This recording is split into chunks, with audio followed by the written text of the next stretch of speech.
Hi, Mantas here, and I want to share my stats about my profile views. So, when you answer some questions, there is a stats section. When you press on the little icon of your profile, you can go to stats, and here it is. I haven't posted for a while and just posted yesterday, so I got like 13 views.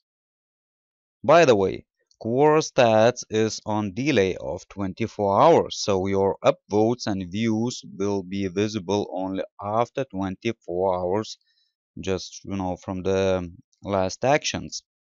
So keep in mind, it's not gonna happen straight away. One thing to mention when I'm answering the questions, I'm going to my feed and I'm gonna answering questions. Yeah.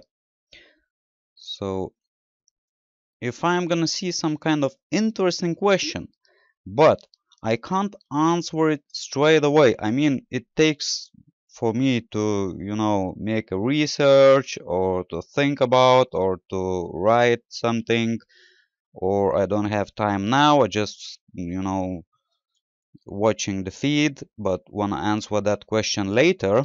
So you can press on these three dots, which is more, and mark that question as I want to answer that question later. So if you press on that, and there is a special tab for your answer later questions. Answer later. Here it is, that question. By the way, guys, if you gonna run the same case study and you will be gaining some, you will try to be getting some traffic, so you're gonna create a profile on Quora. So please, could you follow my profile on Quora? I will follow you back. That's it for today. I'll talk to you soon.